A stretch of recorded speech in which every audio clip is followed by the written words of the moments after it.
Hare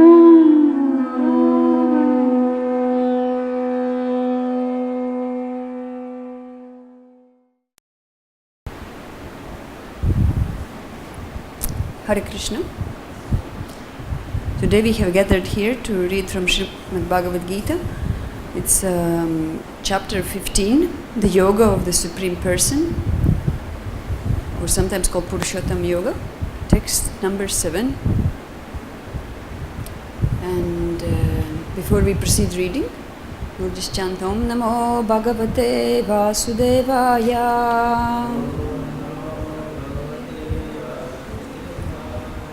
Om Namo Bhagavate Vasudevaya. Om Namo Bhagavate Vasudevaya.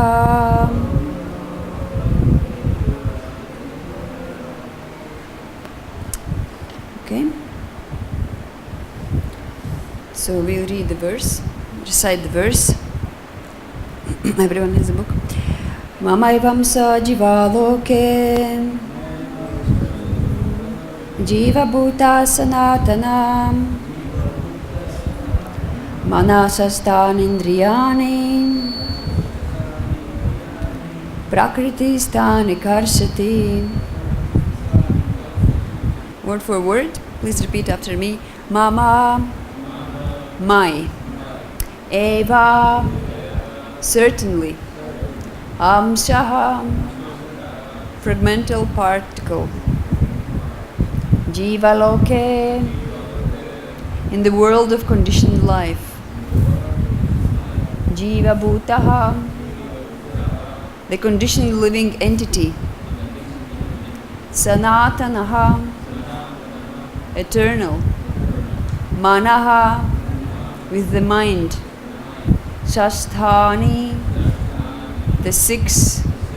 Indriyani, senses. Prakriti, in material nature. Sthani, situated. Karshati, is struggling hard.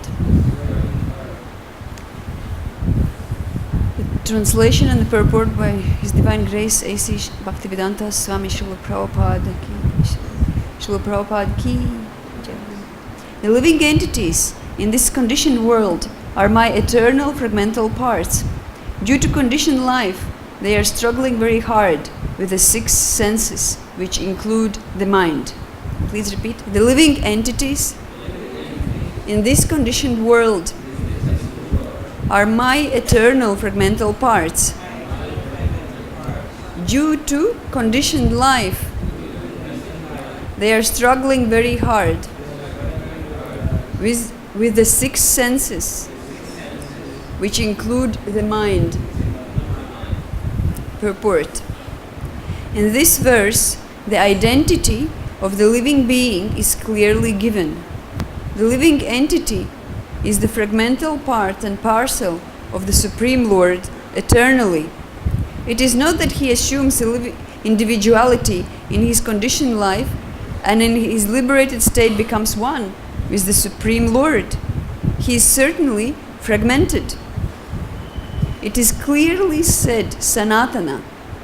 According to Vedic version, the Supreme Lord manifests and expands himself in innumerable expansions, of which the primary expansions are called Vishnu Tattva, and the secondary expansions are called the living entities. In other words, the Vishnu Tattva is a personal expansion, and the living entities are the separated expansions. By his personal expansion, he is manifested in various forms like Lord Ram, Nrsimhadev, Vishnu Murti, and all the predominating deities in the Vaikuntha planets. The separated expansions, the living entities, are eternally servitors. The personal expansions of the Supreme Personality of Godhead, the individual entities of the Godhead, are always present. Similarly, the separated expansions of living entities have their identities. As fragmental parts and parcels of the Supreme Lord, the living entities also have fragmental portions of his qualities, of which independence is one. Every living entity, as an individual soul, has his personal individuality and a minute form of independence. By misuse of that independence, one becomes a conditioned soul. And by proper use of independence, he is always liberated. In either case, he is qualitatively eternal, as the Supreme Lord is. In his liberated state, he is freed from the material condition, and he is under the engagement of transcendental service unto the Lord. In his conditioned life, he is dominated by the material modes of nature, and he forgets the transcendental loving service of the Lord. As a result, he has to struggle very hard to maintain his existence in the material world. The living entities are not only human beings and the cats and dogs, but even the great controllers of the material world, Brahma, Lord Shiva, and even Vishnu, are all parts and parcels of the Supreme Lord. They are all eternal, not temporary manifestations. The word karsati, struggling or grappling hard, is very significant. The conditioned soul is bound up, as though shackled by iron chains. He is bound up by the false ego, and the mind is the chief agent which is driving him in this material existence. When the mind is in the mode of goodness, his activities are good. When the mind is in a mode of passion, his activities are troublesome. And when the mind is in the mode of ignorance, he travels in the lower species of life. It is clear, however, in this verse that the conditioned soul is covered by the material body, which the mind and the senses, with the mind and the senses. And when he is liberated, this material covering perishes. But his spiritual body manifests himself in its individual capacity. This following information is there in Madhyan Dinaya Nashruti. Sava Esha Brahmanishta Idham Shariram Martam Atishrijya Brahma Bisham Padya Brahmana Paschati Brahmana Shrinoti Brahmanei Vaidam Sarvam Anubhavati. It is stated here that when a living entity gives up this material embodiment and enters into the spiritual world, he revives his spiritual body, and his spiritual body, in this spiritual body, he can see the Supreme Personality of Godhead face to face. He can hear and speak to him face to face, and he can understand the Supreme Personality as he is. From Smriti also it is understood, Vasanti Yatra Purusha Sarve Vaikunta Murtaya. In the spiritual planets, everyone lives in bodies featured like this Supreme Personality of Godheads. As far as bodily construction is concerned, there is no difference between the part and parcel living entities and the expansions of Vishnu Murti. In other words, at liberation, the living entity gets a spiritual body by the grace of Supreme Personality of Godhead. The words Mama Ivamsaha, fragmental parts and parcels of the Supreme Lord, are also very significant. The fragmental portion of the Supreme Lord is not like some material broken part. We have already understood in the second chapter that the spirit cannot be cut into pieces. This fragment is not materially conceived. It is not like matter which can be cut into pieces and joined together again. That conception is not applicable here because the Sanskrit word sanatana, eternal, is used. The fragmental portion is eternal. It is also stated in the beginning of the second chapter that in each and every individual body, the fragmental portion of the Supreme Lord is present. Dehinosmin yata dehe. That fragmental portion, when liberated from the body, bodily entanglement, revives its original spiritual body in a spiritual sky, in a spiritual planet, and enjoys association with the Supreme Lord. It is, however, understood here that the living entity, being the fragmental part and parcel of the Supreme Lord, is qualitatively one with the Lord, just as the parts and parcels of gold are also gold. I will read the verse again. The living entities in this conditioned world are my eternal fragmental parts. Due to conditioned life, they are struggling very hard with the six senses, which include the mind. Om Ajnanatimirandasya Jnananjana Salakaya Chakshurun Militam Yena Tasmai Shri Gurave Namaha Shri Chaitanya Manobishtam Staptitam Yena Bhutale Svayam Rupa Kadamayam Dadati Svapadantikam Vandeham Shri Guru Shri Yuta Padakamalam Shri Gurun Vaishnavamscha Shri Rupam Sagrajatam Sahagana Raghunatan Vitam Tam Sajivam Sadvaitam Savadutam Harijana Sahitam Shri Krishna Chaitanya Devam Shri Radha Krishna Pada Shri Vishakam Vitamscha E Krishna Karuna Sindhu Dina Bandhu Jagatpate Gopesha Gopika Kanta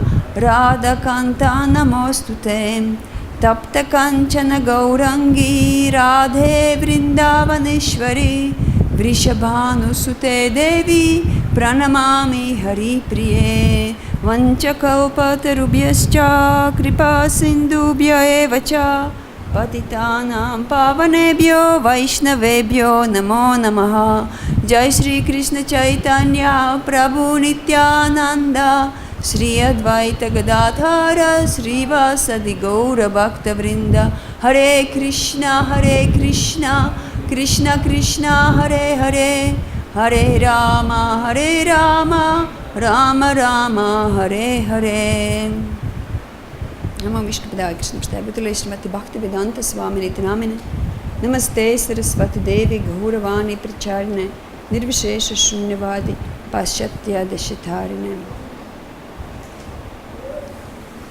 Hare Krishna again. So this verse is a very famous preaching verse to convince everyone that Bhagavad-Gita does not support any kind of voidism or any kind of impersonalism. So Srila Prabhupada, also being a missionary, he starts immediately with this type of message in the purport. In the first sentence itself, he writes that identity of living being is clearly given here. The living entity is fragmental part and parcel of the Supreme Lord eternally.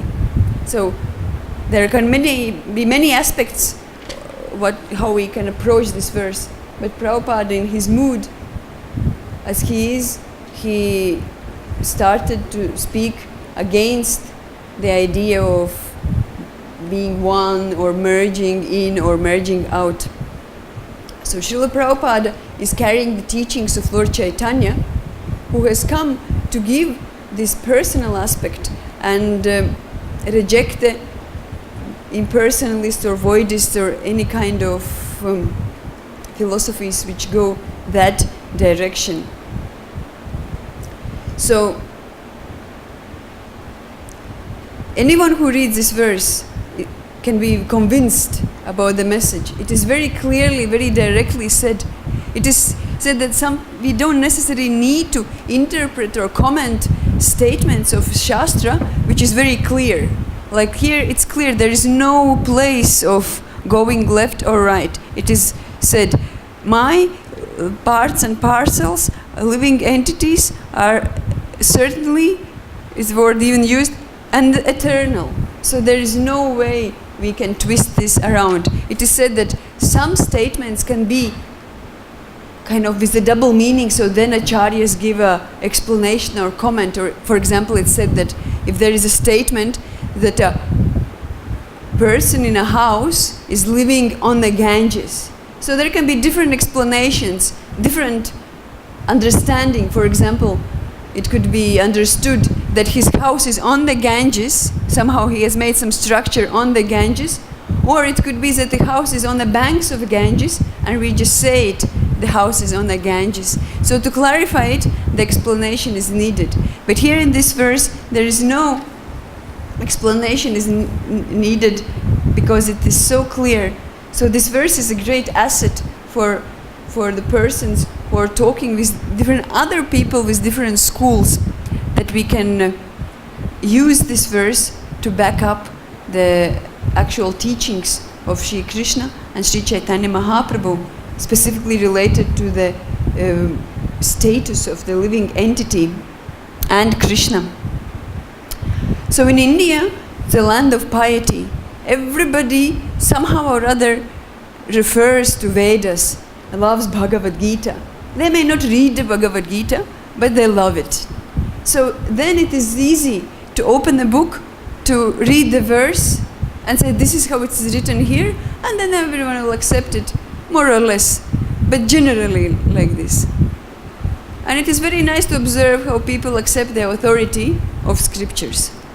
For example, just several months ago, in December, the winter marathon was there, and we could see all the little boys from Gurukula with their yellow robes were running around with books and trying very eagerly to distribute.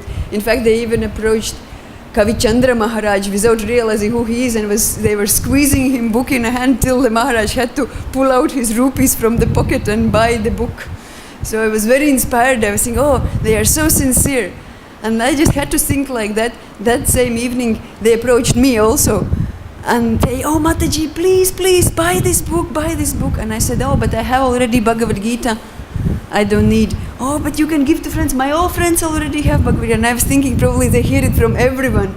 But I said, what can I do? I have already Bhagavad-Gita. So I'm trying to tell like this. And then this boy made very face, but so much evokes compassion. He said, Mataji, but today, it was evening after Gaurarti, he said, through all the day, I have not distributed one book. So please, buy one book. At least one book I will have. So it really touched my heart, and I was thinking,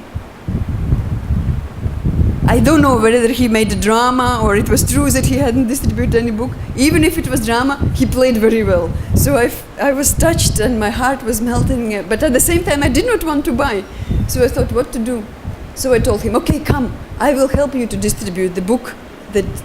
So I was avoiding buying and trying to help him. So we approached some young people in their mid-20s, the group, boys and girls. And I gave this book in their hands. Some were like immediately not accepting, but one took.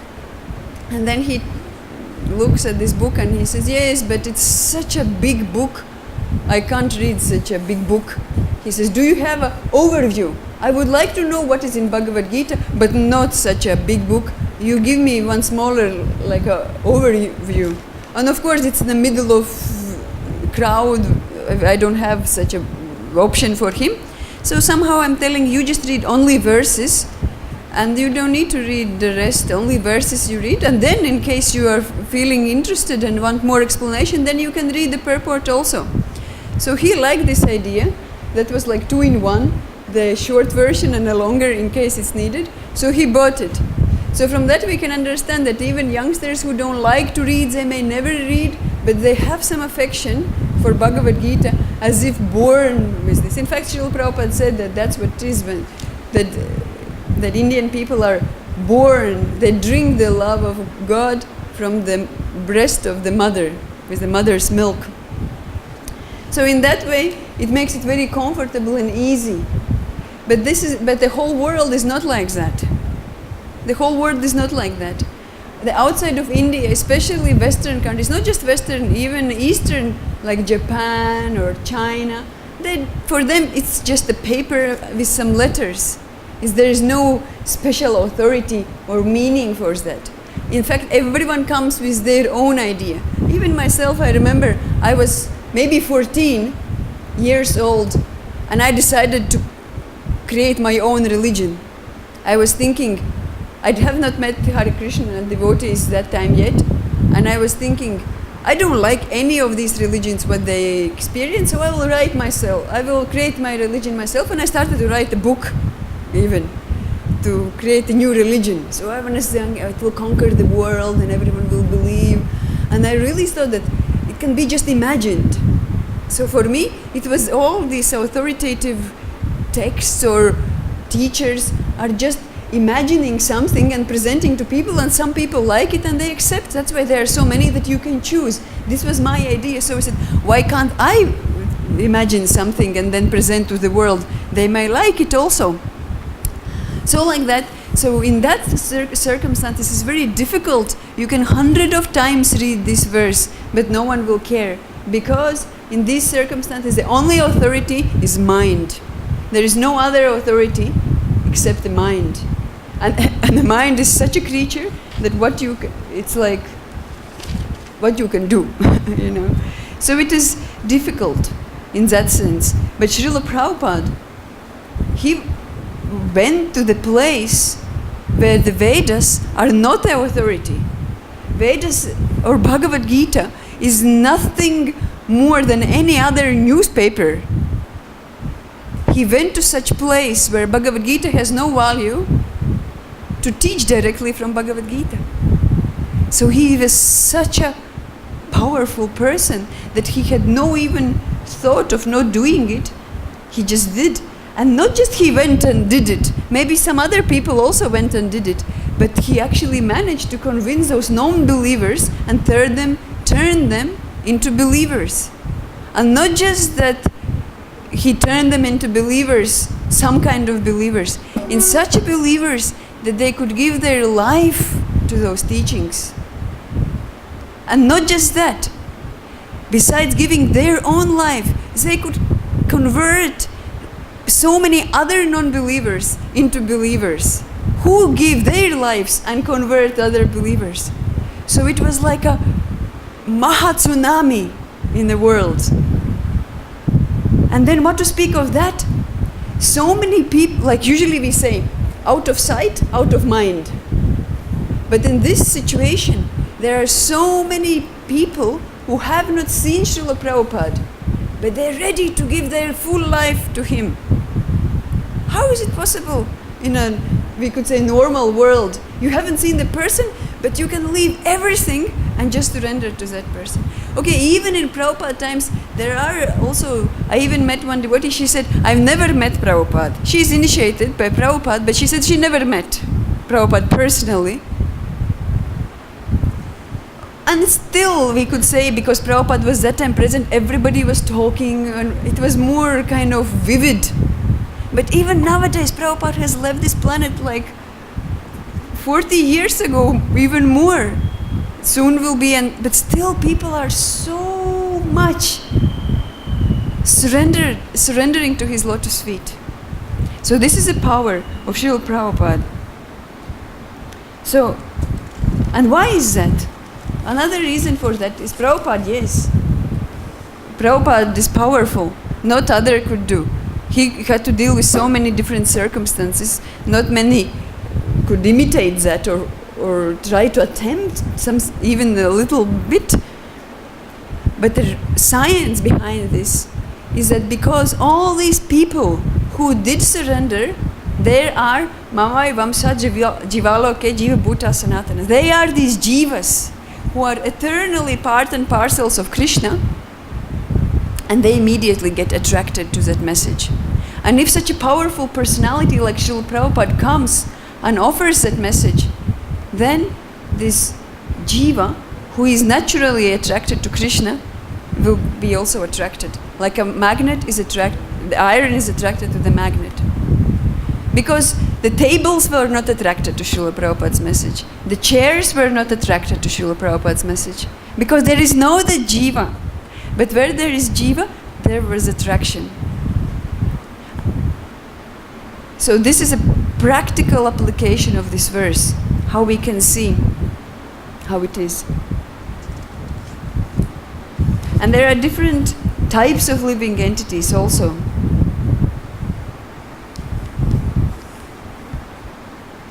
there can be different classifications. There can be eternally liberated in a spiritual world, and there can be eternally bound to this material world. So this is like a primary division of jiva. One is the jiva who lives in this natural spiritual form, svarupa, his body, and one is who lives in a dreaming state, which has accepted this material body. So these dreaming state jivas, because they have experience of Krishna, they're searching Krishna here. They're trying mobile, they're trying car, they're trying different things, but in subconsciousness, in their mind, is where is Krishna. They have experienced that taste, this relationship, so they are still missing it and searching in different ways. So, but what is the result of it? It's just frustration, because we don't find Krishna. So then but because of ignorance, we don't know anything about it. So we throw that thing and we search for the next. And that's how we spend our lives in a conditioned state, by searching and searching and searching and not finding. So it is like a spell of illusion. In fact, Vishwanath Chakravarti Thakur compares this kind of state of embodied living entity like a person haunted by the ghost. That he just acts in some kind of illusory way.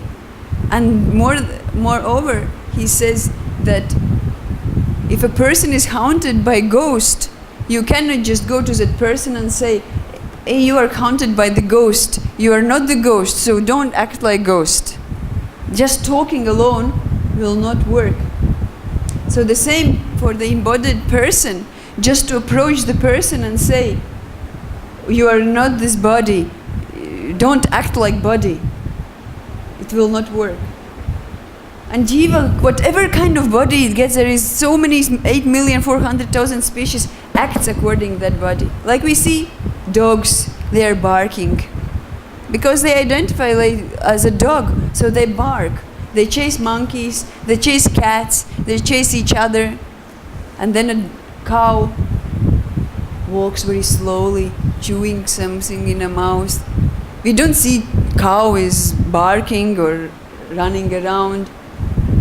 Everybody likes that. Women are putting jewelry and decoration because they think I am a woman. So this is also identifying with the body. Men want to control everything because they think I'm a man. I have to do it. Without me, how this will be managed?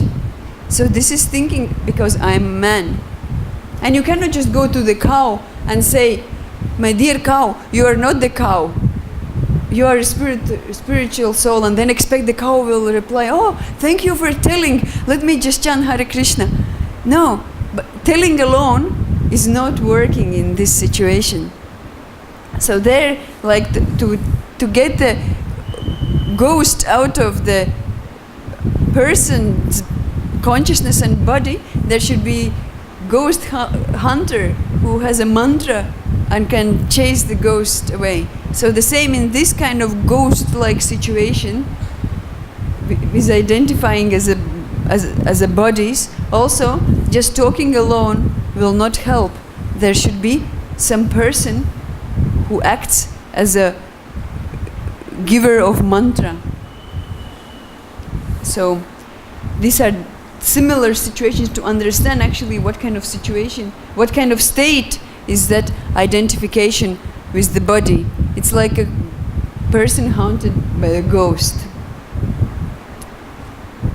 So Srila Prabhupada had to deal with all kinds of jivas, with different identifications what they had. We had heard so many instances what Prabhupada had to deal with.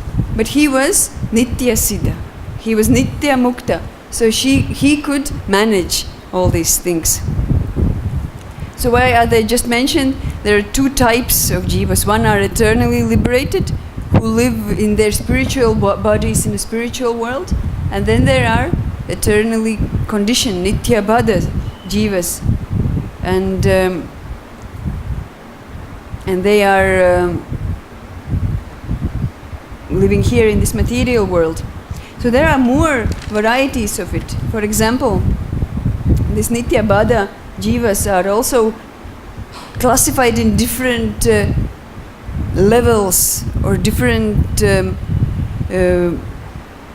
states of conditioning, or even for example nitya mukta jivas are also different classifications. So our acharyas has written so many different books as a scientific books to know, to actually understand this tattva, jiva tattva. So it's easy to understand the nitya siddha classification. It is 5 categories, 5 levels of jivas according their rasa to the spiritual world. There are 5 rasas, and each jiva are in one of those rasas. So there are 5 categories of nitya siddha jivas. So then there are different levels of materially conditioned jivas: concealed, constricted, and budding. So these are 3 types of nitya baddhas. Concealed, this is like plants and trees, where consciousness is almost no present. We can perceive that tree is conscious because where the sun is, there the tree grows. Or a plant. Sometimes you see, if room is dark, you put a plant on a window, the plant will grow that way. And then you turn the plant around, and after some time, the plant will move and stretch itself towards the window. So it is a sign of consciousness, but it is like very, very little, almost nothing. So then constricted is the animals. So a little more consciousness, but still kind of not enough for embracing anything higher in the life. It's still so much in the level of mind, which is actually more than mind, it's gross senses. They just follow their sense. And budding jivas are humans. And these budding jivas are still classified more, because there is so much variety of humans, so much different levels of consciousness. So first classification is like tribes, uncivilized tribes, maybe living in jungle, and so very primitive, not just lifestyle primitive, but thinking also primitives. They may even do some worship, but that is for a tree, or they worship some mountain or something which seems something great to them. Then the next after that comes civilized race, but civilized only from the material point of view. They may have a very high advancement, industrial advancement, or materially comfortable life, but they don't have any moral conduct, any kind of proper moral conduct. So it is, and they have some faith in God, they have, but very weak, almost nothing. So this kind of level is basically meant to describe what we know as mlecha. So they don't have any kind of morality. They may eat meat, they may have any kind of intoxication or illicit relation. So that's not something abominable for them. So, and they have some little idea of God. They have some church or something which is not even clear conception of what it is. So that's another. Then there is third, which is civilized races, which is maybe more cultured. But they don't have a concept of personal God. But they like the nature. they like the beautiful things in this material world, and this is a description of Buddhist. So this is what they are. They are a bit more maybe cultured. They may act in a certain moral way, but they don't believe in God. So that's not also kind of the highest thing. Then more than that is civilized races who worship imaginary gods. So what does it imaginary god mean? So that someone imagines that a demigod is a actual Supreme Personality of Godhead. So these demigods, worshippers, are called the imaginary worshippers. So their aspiration, they do good deeds, they follow morality, but they don't have any idea of what is actually God. So they worship it as something imagined.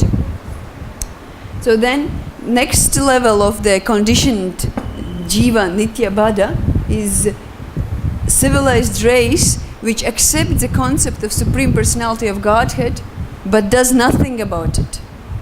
There is no devotional service in their lives. But at least they accept. And then, the more than that, so basically they may live materialistic life, but in their minds they have the concept of Supreme Personality of Godhead. And more than that, civilized races who follow doctrine of impersonalism. So these all are nitya baddhas. These all are eternally conditioned living entities. So even they may touch something spiritual and have some religion in their life, they still are nitya baddha. They still are materially conditioned. So now we know two, nitya mukta and nitya baddha. Then there is one in between, and this is baddha mukta. This is a living entity, the jiva, which has surrendered to Supreme Personality of Godhead, engages in a devotional service fully, but still resides in this material world, in this material body. So this is a kind of a bridge from one state to another state. So there are two classifications of this nitya baddha mukta jiva, which is in between. One is who practice sadhana, bhakti, and very strictly follow all the rules and regulations of the Shastra. And then another one, another classification of baddha mukta is the person who follows also all the rules and regulations of Shastra, but while following them, they experience very deep ecstatic spiritual emotions. So these are two classifications of those jivas who are actually on the way. They are on the way. So they are not counted as nitya baddhas. They are not counted amongst materially conditioned persons. These jivas are counted as a separate category. So originally every jiva is nitya mukta. This is a jiva's normal state. But somehow coming into contact with the matter, the jiva has taken this capsule called material body and is kind of walking around with such kind of attire. So Prabhupada says in the purport that very important word in this purport is sanatana. That these living entities are eternal. So this means that they don't merge out of anything or don't merge into anything. There have not been any moment where this living entity did not exist. The living entity exists always. So that is Srila Prabhupada's statement. And some accept this dreams-like state, like we just discussed, in a material world, But some live in a level of reality in their spiritual identity. So this dreamlike state jiva attains by kind of falling into trap with the material energy. It is because jiva by nature is the sakti. It's a marginal energy. So there is this possibility to be swayed to be under the three modes of material nature.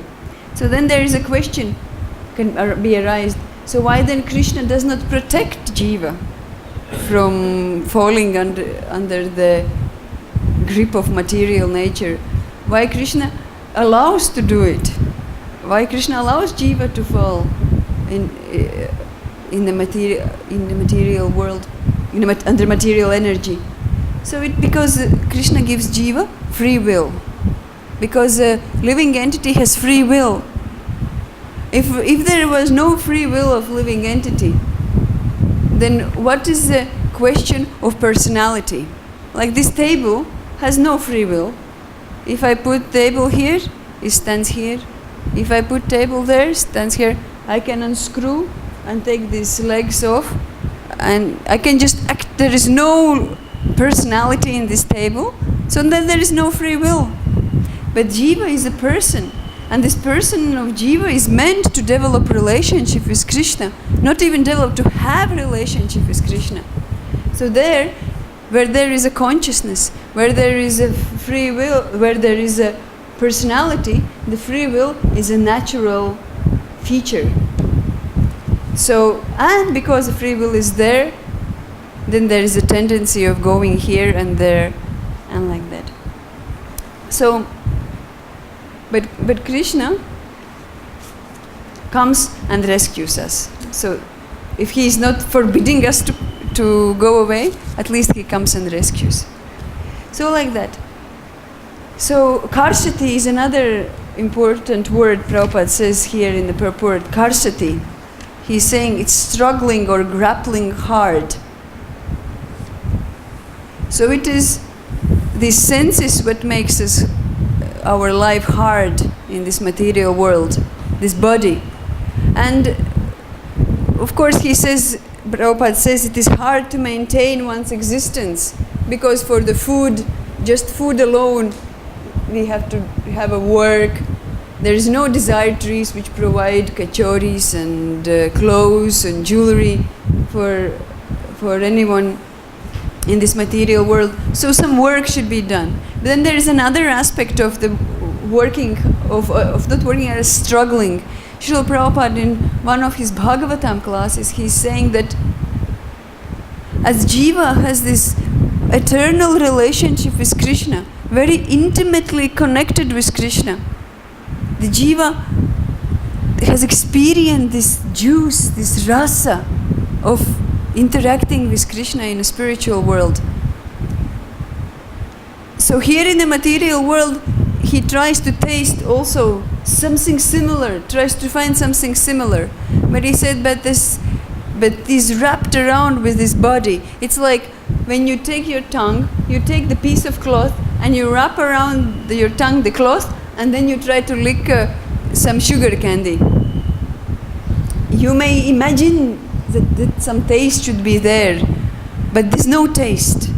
So Prabhupada says in the class, how can you be happy? How can you actually experience the taste and enjoy the taste with a cloth wrapped around your tongue? So this cloth should be removed, and then the real state of living entity can be experienced. So it is all work of Maya.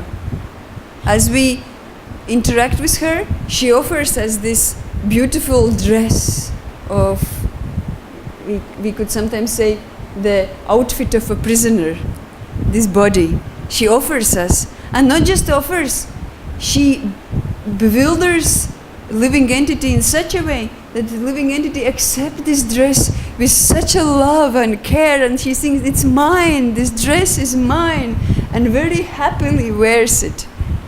Vishwanath Chakravarti Thakur says, like Prabhupada said, that this karshati means like is shackled. This body means shackles. It's like bound by chains, which is false ego. The chain is it's false ego. And Vishwanath Chakravarti Thakur on this purport, on this verse, he says, and not just Jiva is bound by those chains. Jiva declares very proudly, these chains are mine. So this is a condition. So these are two ways the Maya works. First, she captures you, and then she makes you believe how happy you are in this kind of conditioned state. So this is this ghostly existence. The ghost-haunted person is not realizing. They think, they just act the way the ghost wants. So this is a kind of situation of jiva here in this material world. So this type of existence, everyone can understand, is not something very easy and pleasant. So it's naturally karsati, the grappling very hard or struggling. So we need this, like a ghostly, haunted person haunted by ghosts needs a ghost hunter with a mantra. So the person who is bound like this and struggling, as we just described, also needs similar help. And it's so unfortunate that Bhaktivinoda Thakur says that he has this mantra. He says that I have that mantra which can remove you, which can awaken you from sleeping on the lap of that witch called Maya. So it is like a spell of the witch, which is similar, maybe thing as a ghost, which just takes over your consciousness and you are completely captured by it, completely enslaved by this. So he said, I have it. Bhaktivinoda Thakur says, I have it. I have this mantra.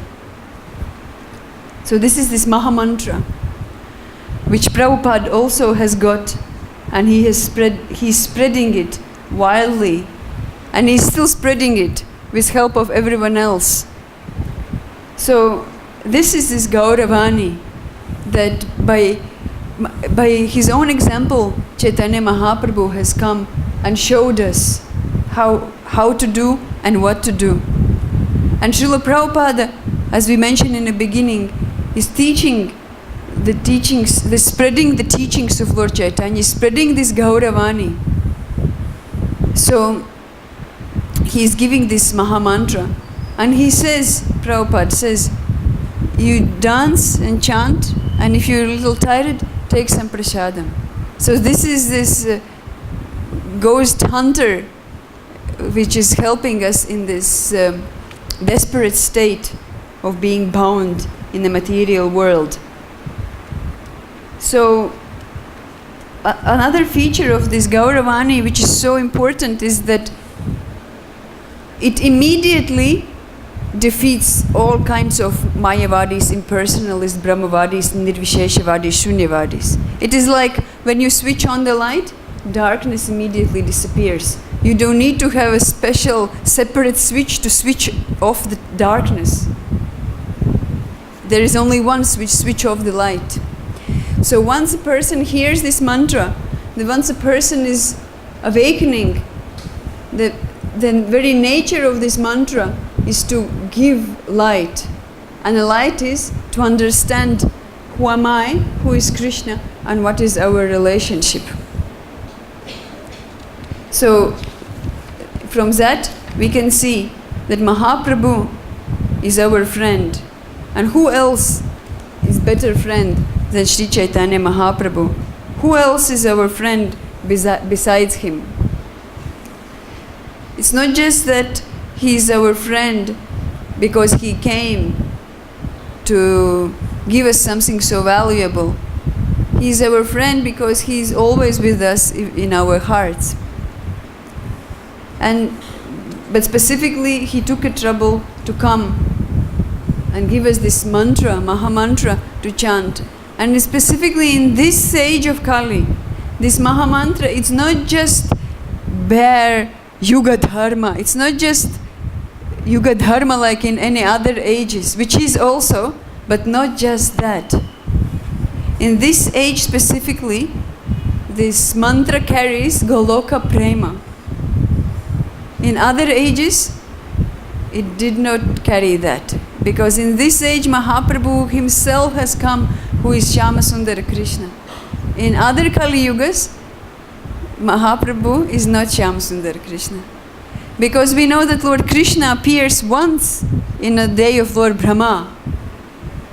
So Lord Brahma's day is thousands of yuga circles.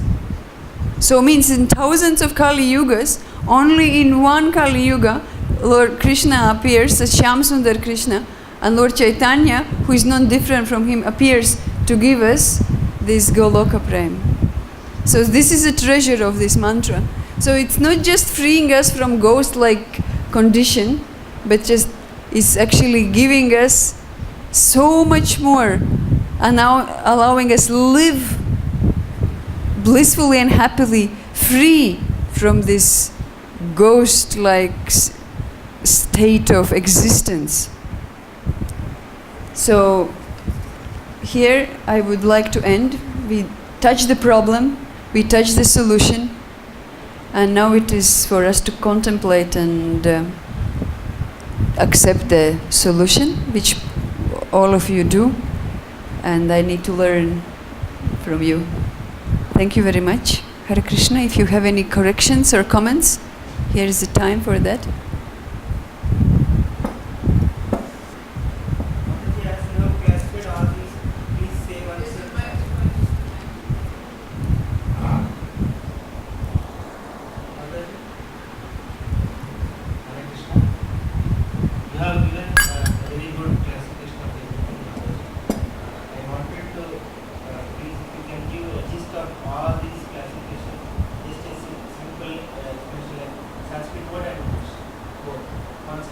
Sanskrit word of what?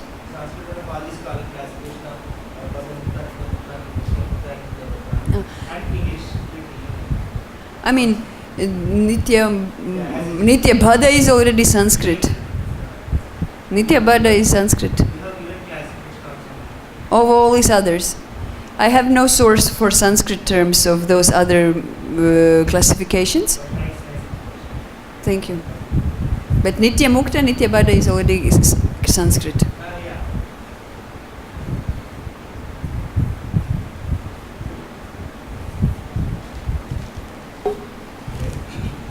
Hare Krishna Prabhuji. Mataji, just like our mind, sometimes we want something, so many things he wants. Although so many times Krishna helps us to control the mind, but sometimes it's out of control. Even though Krishna is asking us, you don't do this one, but still the mind wants to do the things. So what is that the mind is pushing, forcing us to do these things, even though I don't want or neither God wants to do that we should do this one, but the mind still forces that you have to do those things. So how do you overcome that? Yeah, so I don't remember now exact number of the verse, but there is a same question Arjuna asked to Krishna, that what is this force that I don't want to do, but as if by force I have to do. So Krishna says it's lust only, and then he explains where the lust is situated in is different places. So, and I mean, the answer what to do, it can be whole class given of what to do, but in a simple way, it's just we have to be purified more and more, that this lust is not affecting us. Because what is lust? It's kama and prema. Yeah? So kama is desire to satisfy our senses, and prema is desire to satisfy Krishna's senses. But the thing is the same. It's just one way or another way. So the more we engaged in our practice which Srila Prabhupada has given, he has divided our day from early morning, 4 o'clock, till night. So if we follow this this Prabhupada's scheme, then we are saved, and some problem will come. So we need to understand, means I have to do more. Like it is said, when you have a headache, you take what? You take one pill. And then if headache does not go, what do? You take second pill. So when we see that something is still missing, then we do more. We chant more, we think maybe I did not come for Mangalarti, or maybe I was doing some offense, or I did not do something. So then we improve. This is what I could say briefly now, quick, very fast. Many times you do all these things, last 20 years, 30 years, you are doing this and continuing, but still the lust, this mind force cannot come out from there. Because we are in a material world, or because of our previous karma, or because of our not desiring to serve Krishna, or something which is stopping us, which is forcing us, because we are receiving more some materials, which they are acting on us by our according to karmas, or how it is acting. Yeah. So you say that we are doing all this for this much years and that many years, this many years. But just doing alone does not mean much also. Of course it means, because bhakti is so powerful. It is like a sun rays can purify the urine and make it clean place. So bhakti is so powerful. But because jiva has free will, Krishna will never force upon us something what we don't want. If we want to say these chains are mine and these chains are mine and they are mine, then Krishna said, okay, you keep them. You know. So Prabhupada says there is another Bhagavatam class which was for me, I heard several times so nicely. I don't remember the number and verse, but it's a Bhagavatam first canto, chapter maybe 4 or 5, something like that. And Prabhupada says, going to the temple is not enough. Just going to the temple is not enough. He says just going to the temple or mosque is not enough. And then we immediately in our mind can think, oh yeah, this is for these people who are just coming to the temple and going to the temple. Look, every day coming, 100 people taking darshan, putting donation, going. But what about us? We are not just coming to the temple. I've been coming to the temple 30 years. Okay, but Prabhupada said coming to the temple is not enough. Prabhupada says one has to be very serious in developing one's relationship with Krishna. So we have to be very serious in that matter, not just practicing what kind of mechanically, okay, I'm doing this for this many years, but if I'm not developing any kind of laulyam, any kind of greed and desire, then what? Then I'm just continue doing. Because by desire we came to this material world. Strong desire must have been to come here. So more strong desire should be to leave. So we have to endeavor to develop the desire. Otherwise, like Prabhupada says, coming to temple is not enough. And we always need to say the Prabhupada class is not just by some outsiders. All these guests are coming, hundreds and hundreds people coming and leaving, and then I want to preach, they don't listen. But what about me? I'm only coming, and somebody wants to preach to me and I don't listen. I am same situation, even worse. Because I am putting tilak, putting dhoti sari and claiming to be follower. But if I am actually not, then it's even worse. So like that. Anything else? Thank you. Hare Krishna. Srimad Bhagavad-Gita ki jai. Srila Prabhupada ki jai.